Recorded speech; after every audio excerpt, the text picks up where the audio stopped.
I believe I'm fly, but I can't be my flyest without you. And I believe I shine, but I can't shine my brightest without you.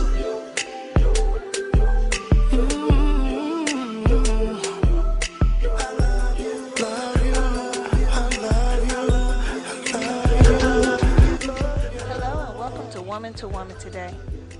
Today we have on the line my co-host Shirley and Boogie. How you doing today, peoples? We good. Good. We also have a call-in guest, Deanna, on the call with us today too. How you doing today, Deanna? I'm doing good.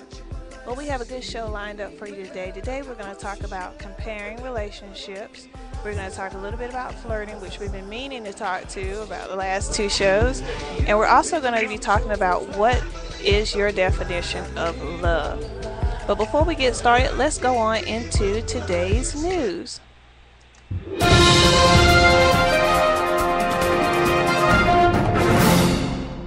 Shirley, what's going on in today's news?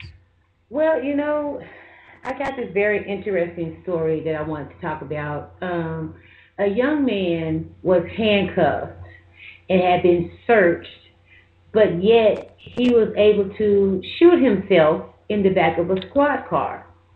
This happened in Jonesboro, Arkansas, and the young man was 21 years old.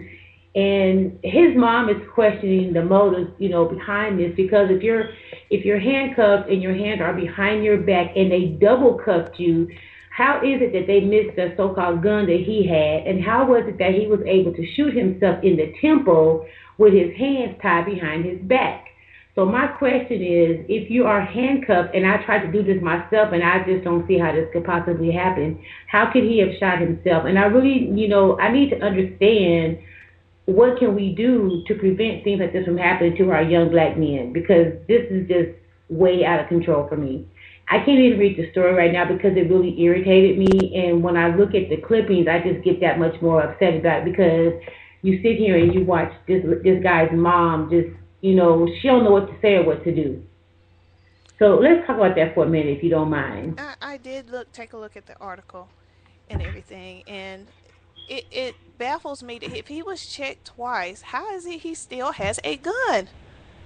Well, that ain't even the question. The real question is, if your hands are behind your back and you are double cuffed, how can you make your hands shoot you in your right temple and you're left-handed? Well, the police have done a video as well to demonstrate how it could be possible. I saw the video. They had different heights and different weights of different officers get in the back of a police car. They handcuffed them, put them in, and they handed them a gun, and they showed how they were able to get their hands up behind them and aim the gun at their head and tilt their head sideways to the gun. Okay, that's just not possible. I would like for each one of you guys to put your hands behind your back and try to take your hands up to your head and shoot yourself. There is no way you can do that. Well, I did see the video, and they try to prove that it was possible, and I did see them how they demonstrated that in the video, but I'm still not understanding, if he was checked twice, how did he still have a gun to be able to, in some kind of way, be able to do that? By working with law enforcement, somebody didn't do their job right.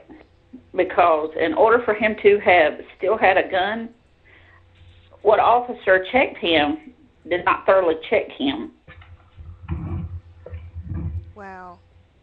Yeah, because I'm saying, if he was checked twice, there's no way he should still have a gun tucked somewhere. I mean, really, to be able to do this is, even if he was able to maneuver any type of way, he still could be alive today if somebody found a gun before it got to that point.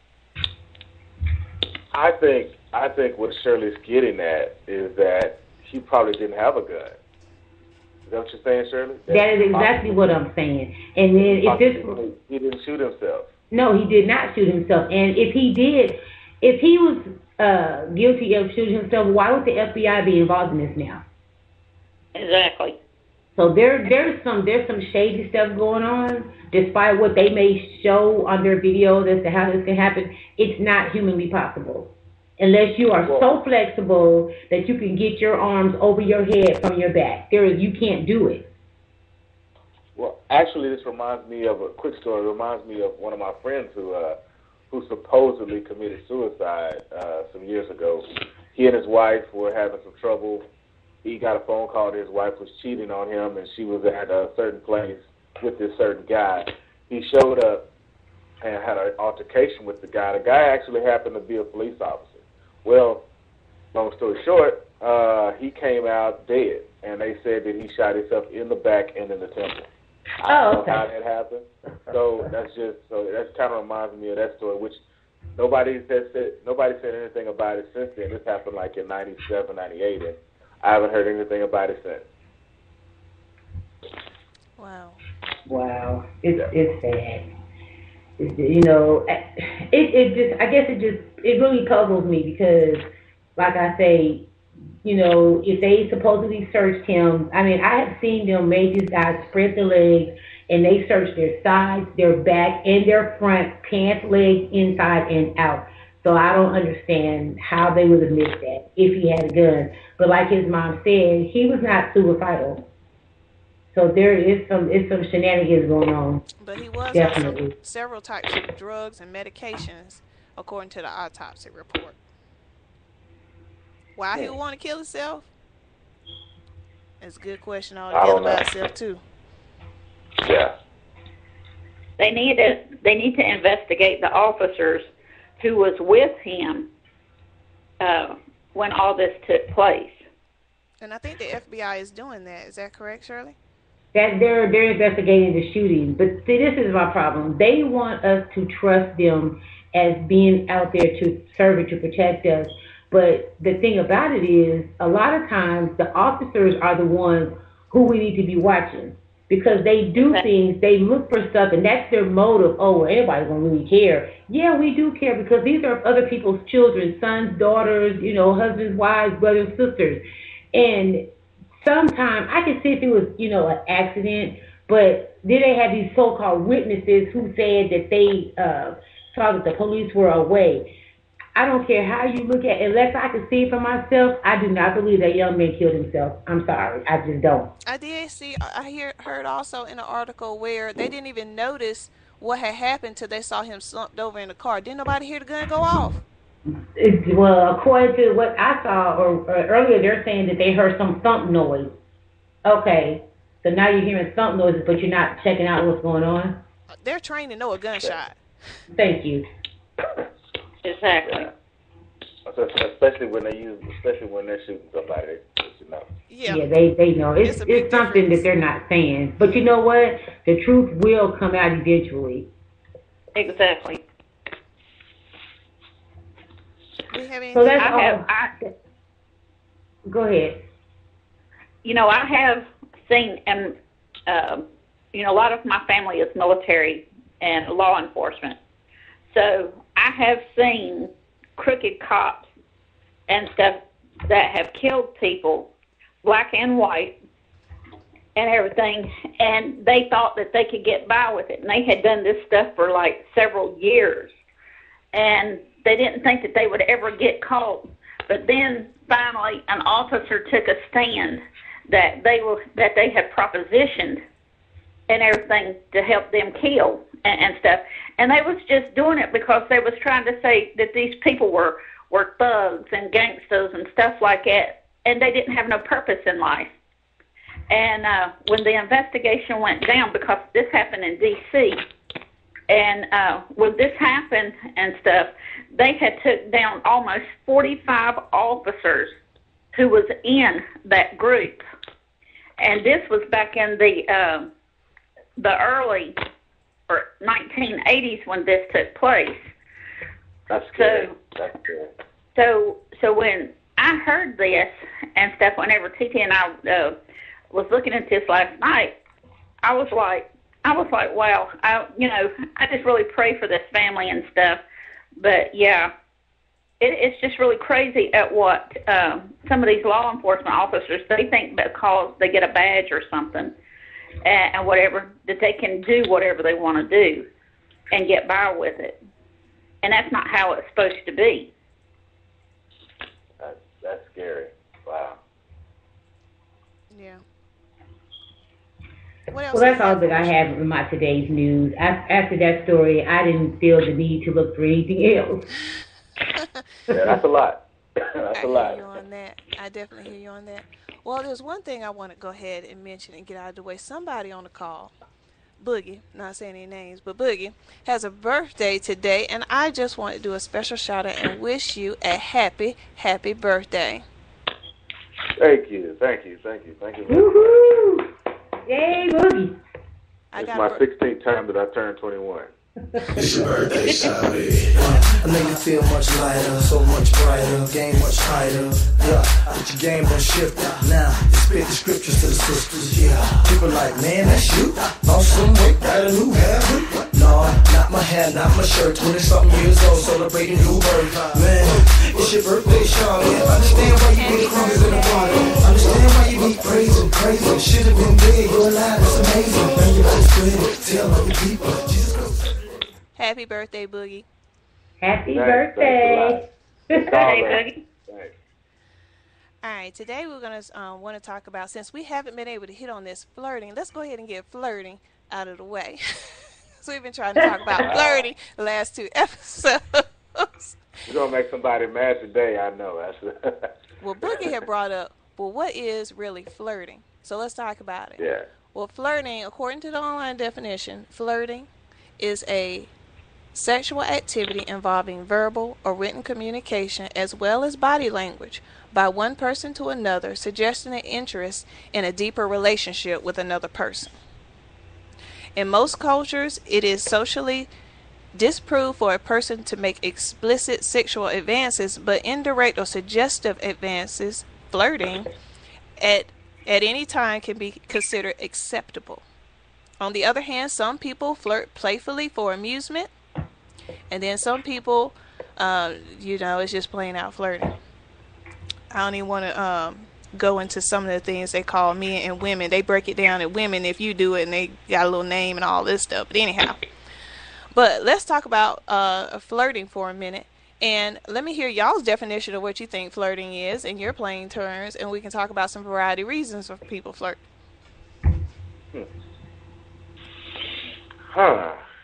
I think a definition that you have there pretty much describes it to a T. But I think if you're in a relationship, then people define it differently. Some relationships they feel like that's not flirting.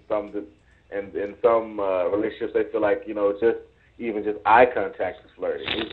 I think it depends upon the person, to be honest. How about you, Shirley?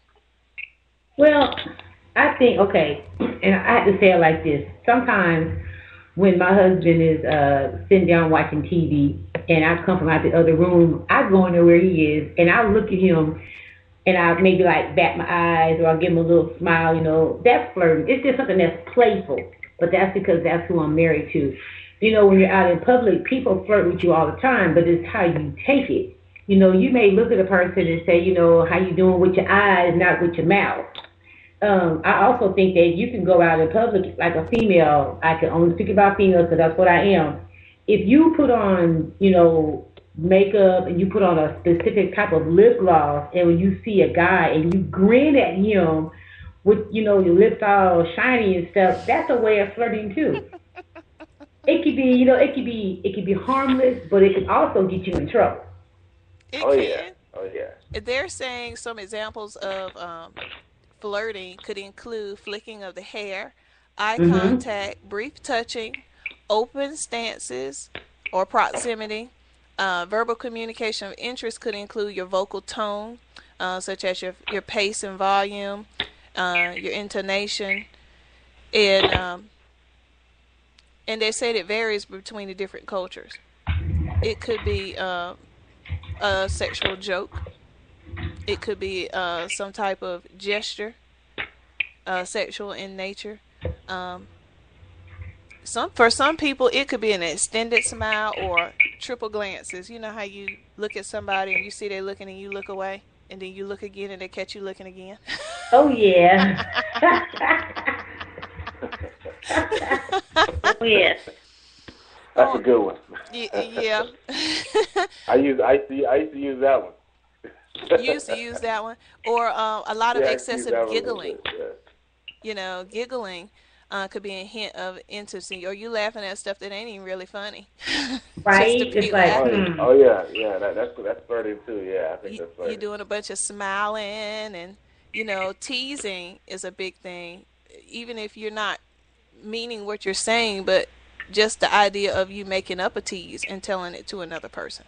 Yep. Yeah. So flirting actually becomes a violation if you're in a relationship and you wouldn't do that in front of your spouse, right, or a significant other. Exactly. Exactly. Okay. And okay. Flirting can definitely get you in trouble. Oh yeah. Oh yeah. Especially if you're in a relationship. Now, it might not be too bad if you're looking to meet somebody. But if you're in a relationship, it can definitely cause some problems, especially if you busted by the other person. Now, yeah. Now, let's talk about people who you've seen that say they're like natural flirts. Because you got some people. Hereditary flirt. Yeah, some people just talk to everybody and just have a joke to say or make a comment or go an extra step to say something anyway. My husband is kind of like one of those. He don't necessarily be trying to pick people up, but he'll sit there and just chit-chatting, but it's like, okay, why you even bring that up? Or, you know, you got $1 million behind that chair. Like, he'll go to McDonald's and be like, hey, what's up? What you want to order? Well, you found that $1 million suitcase. He'll just bring up something to initiate extra conversation. And some people, I think, may take that as flirting because you're trying to strike up an interesting conversation between another person. Yeah.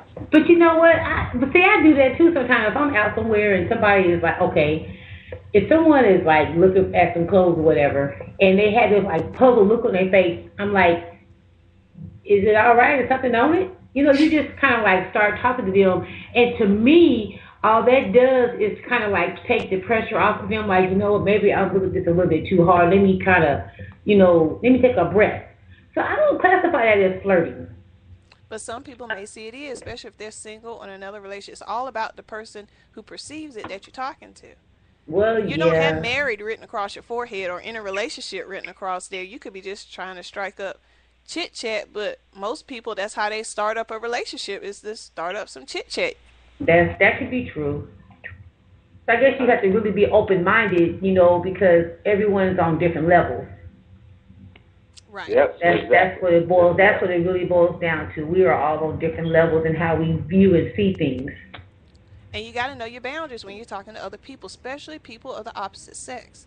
You got that right. You can't throw up anything and everything out there and think that's, you know, somebody's not going to take it that way.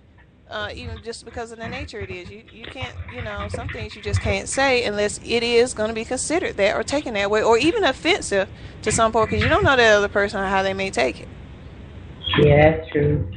Yeah. And then they may take it where they go home and say to their husband or wife, boyfriend or girlfriend, you know, I was at the store today and such start talking to me and da-da-da-da-da. So it can, again, cause problems. It's depending on the maturity of the person or people that, you know, have that meaningless conversation. It just, you know, it's different levels. And, you know, even is texting flirting? You know what? I got a text yesterday. Can be. I got a text yesterday. I'm going to tell you about this text. Because I'm sitting here and all of a sudden, because you know I'm GoChat and they have like an online chat thing too or something I'm signed up for, but I don't use it. But all of a sudden I got this text from somebody that's one of the friends, this guy. I don't know this guy. And he texts me, hey, baby girl. And he don't know you. He don't know me. Okay, see, now he pushing Is baby it. girl, is that like kind of like a flirt or just a new thing people are saying I don't now, know. or, I don't know because I know a lot of guys that use terminologies like that, and it's to them it's not flirting because they say it to every woman that they see or meet. Exactly. You know, like you see a lot of guys say, "Hey, what's up, shorty?" Yeah. That's like, you know. Go ahead, Abay. So I think my response was something like, "Hey, but I'm a long way from a baby girl. Since I'm old, I'm way older than he was." But see, that's how I grew up. But even to this day, my husband calls me baby girl. My cousins call me that, and some of my friends from high school call me that. And I'm almost as old as dirt, so yes. I wanted to respond, but I didn't want to respond back just, hey, and he think, I don't know where his mind was at, so I didn't want to be like, okay, well, just in case he was kind of implying he wanted to carry on further conversation, maybe in that direction, I tried to respond like that, or I eventually said something. He was like, well, can I call you later or whatever, and I ended up having to say, he said something about Miss Sessoms, and I ended up correcting it to Mrs., and I ain't hear no more. That girl got a stalker. She got a stalker. You can oftentimes stop it by saying little things, sometimes, but some of them are so persistent that it doesn't work, Yeah. It's crazy, isn't it? Well, let's talk. I know. I was out the other day somewhere, and a lady whistled at me. I had my back to her. She whistled, and I didn't turn around, and she said, "Boy, don't you hear me whistling at you?" I said, to get her off of me, I said, well, I get that all the time, so it's nothing new for me. That's a good one. So she said, wow. I think after that, she kind of got turned off, so I guess that's cool. She whistled when it wasn't big, deep, hard whistles, or was it just a little whoo, How was the whistle? It became like a deep whistle. Wow. Yeah. Like, she just wants your attention back. Yeah, what kind of face? Describe your face when you turn around and address her. Would you try not to laugh or? I had the Ricky Smiley little Daryl face, like, huh?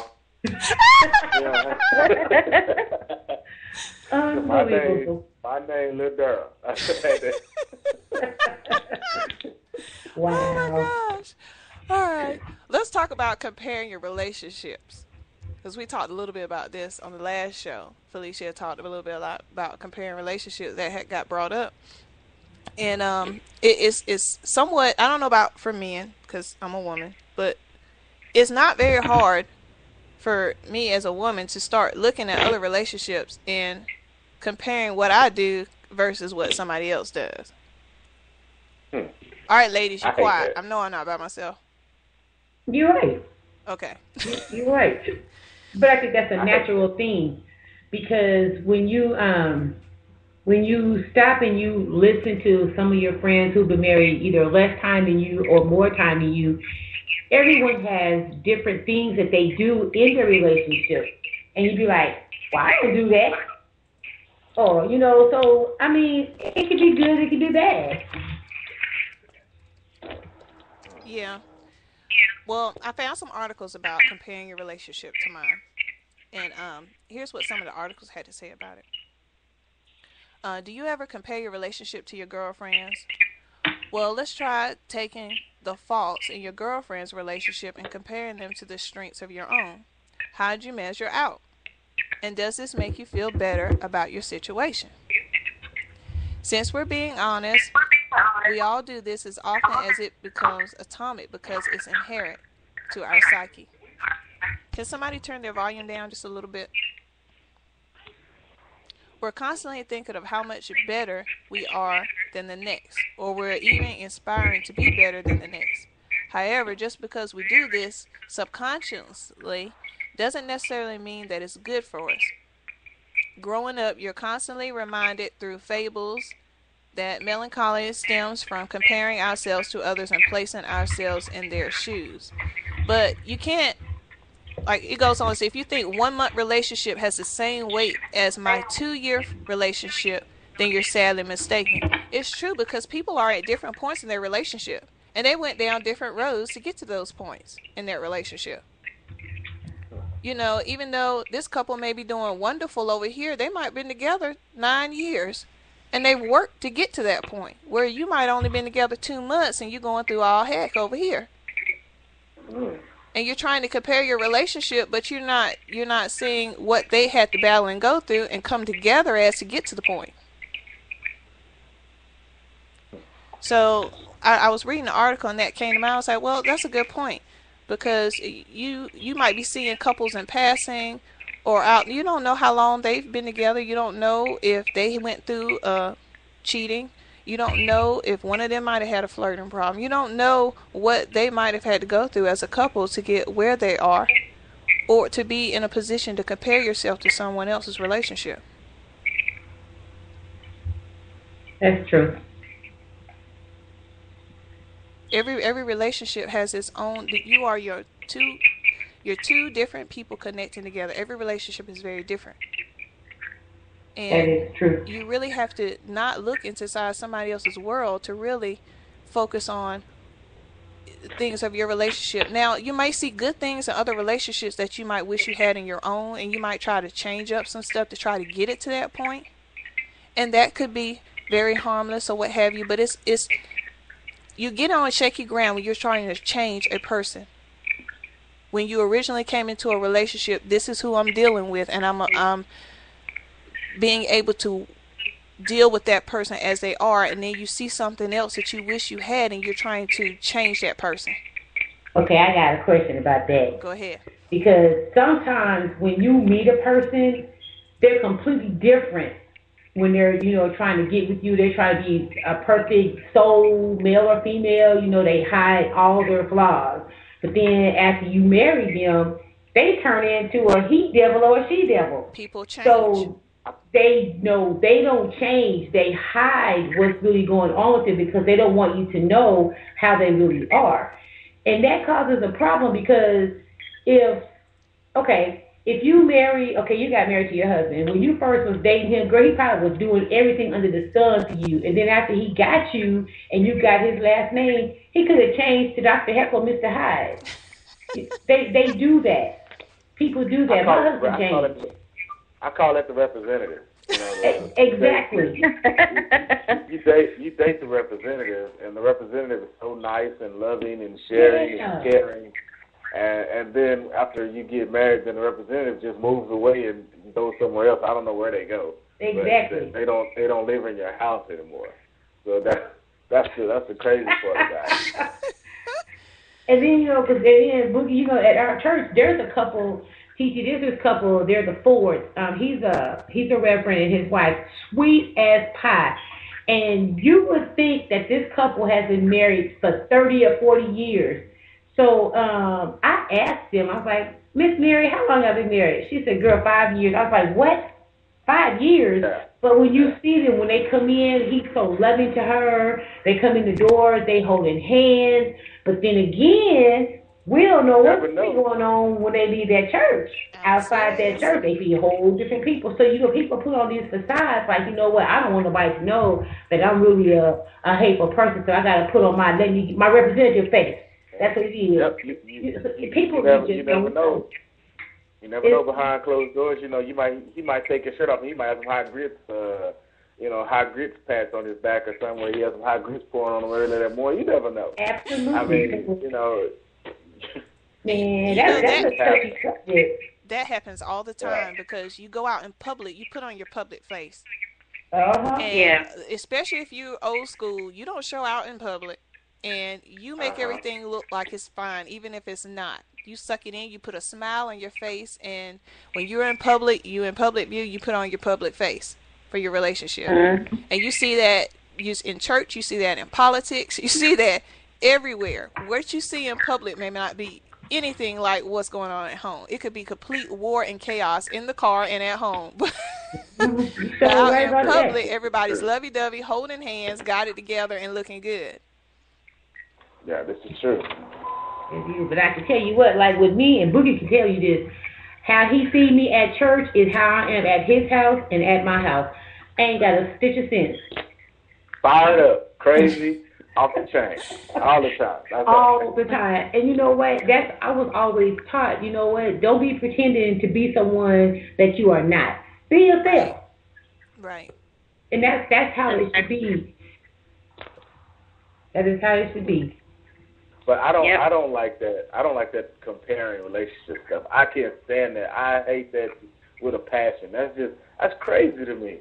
I mean, because, you know, you can look at one situation and go, okay, well, you know, for instance, hey, you know, my wife might say, hey, look at them. They're holding hands and they're lovey-dovey. And I look at her and go, you remember the crazy crap that you said to me last night? Why would I want to hold your hand anyway? You know?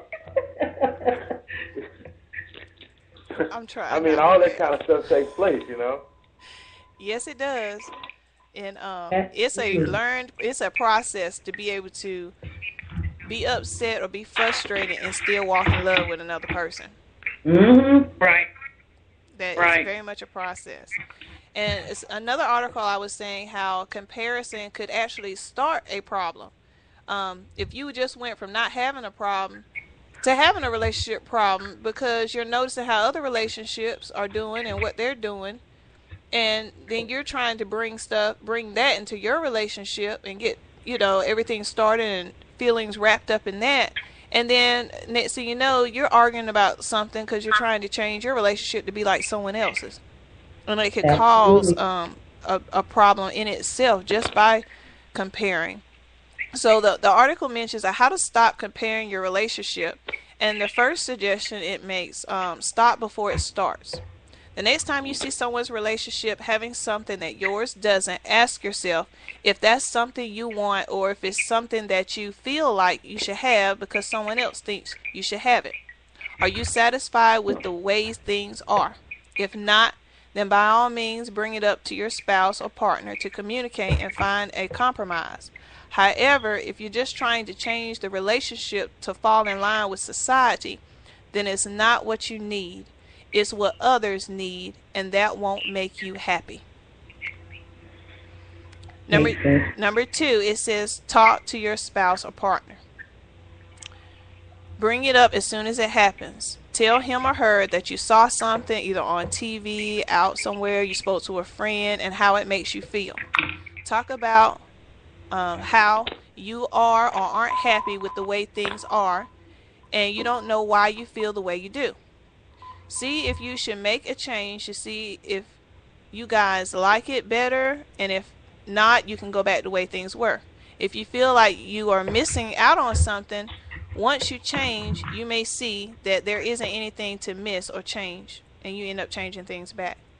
Or you'll like it and decide to keep doing it. And then it says number 3, keep your mind clear and understanding. If you know that you are happy the way things are, then tell yourself that. This is what they want to do, and this is what I want to do. Everyone is different in this world. We don't all have to do the same thing. We don't all have to think the same way, and we don't all have to make the same decision. It's a shame that we all feel pressure to do things the same or to live up to society's standards. If we all just could live the way that makes us the most happy and respect each other for that, we would be able to live much easier, satisfied, and fulfilled. I like that. Yeah. I like that. That was a good answer. Yeah. Which brings us into what is your definition of love? Because we're talking about relationships and marriages and stuff like that, and you have to stay together and you have to deal with another person, and we're talking about comparing relationships and stuff. And you mentioned at church you saw this couple who seems like they're just so in love. So let's talk a little bit about your definition of love and what is love and what love is not. This might be like a 3 or 4 or 5-parter. I don't know how we can actually get everything covered in a matter of minutes on this one. This might be a long one. We might can't cover everything, but let's at least touch on what your definition of love is. Boogie, what's your definition? Okay, my definition of love is being able to be best friends with your significant other. I mean, through the good times and the bad, being able to share everything, being an open book with each other, being able to talk about everything, and just without any interruptions, just sitting there and being into that person to the point to where you'll sit and listen to them talk, and you're really interested in what they're saying, and you're interested in taking care of them and being there for them, and you want to put them first at all times. You won't let anything come between that. That's my true definition of love. I like that definition. I like that definition a lot. All right, after hearing that, ladies, Deanna, what's your definition of love? Well, I sort of have to agree with Boogie and everything, but, communication between you and your spouse and stuff, or whoever your partner is very important. If you can't communicate one with another, you can't have a relationship. But, for instance, like Kelvin and I, being together and us sitting and talking and sharing things together, that helps us grow more and more with each other. And I can just fall in love with him all over again, by the way he looks at me or by the way we talk with each other and stuff. You have to really stay connected together. So, but, I really enjoyed our time together, what we, how we do and stuff like that. But, yeah, I agree with Boogie, about being able to be with your best friend and being able to communicate and things like that. So. All right, Shirley, you have an input on that? I agree with what both of them said, but let me just make it real simple. Love is like ice cream. When you found your favorite flavor and you just want to sit there and hold on to it and it just melts on you, when you find that significant other, every time you see them, you just want to get into their arms and they just hold you and you feel so comfortable that you just melt like ice cream. It's a feeling. Yes, it is. It is. And I've been married to my husband for 21 years, and we have our ups and our downs, but and Boogie can tell you this, he know I got that man back no matter what. And so that's why I say it's all a feeling. It's like, you get all mushy inside, and, you get defensive if someone says the wrong thing to him or to her, and, you want to be like, what, I'll fight you behind my man or behind my woman. And that's how it should be. It's like it's a connection and a bond that no one can break. But it has to be on both ends, and it's got to be a sincerity that you truly, truly mean with that person, and that person is it for you. That's right. And I agree with that and everything everybody has said. And also into that, love, well, to add so much of a note onto that, love is also unconditional. It is. Yeah. You go through a marriage, you have even a relationship, you have up times and you have down times.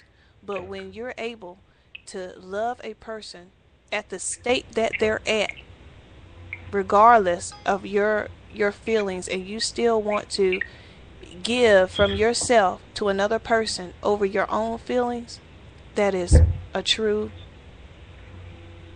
outpour of love. Exactly. There was a definition that I did find. It was hard to find a definition of true love. By the way, everybody has their own opinion of what true love is. Absolutely. I don't feel there's really a book that can tell you the true meaning of love, because everyone is different. Right. But it was interesting to see the different definitions they did have out here. I did find one that I did kind of like. It says, love is an emotion of a strong affection and personal attachment. Love is also a virtue representing all of human kindness, compassion, and affection. The unselfish, loyal, and benevolent concern for the good of another. Love may describe actions toward others or oneself based on the compassion or affection.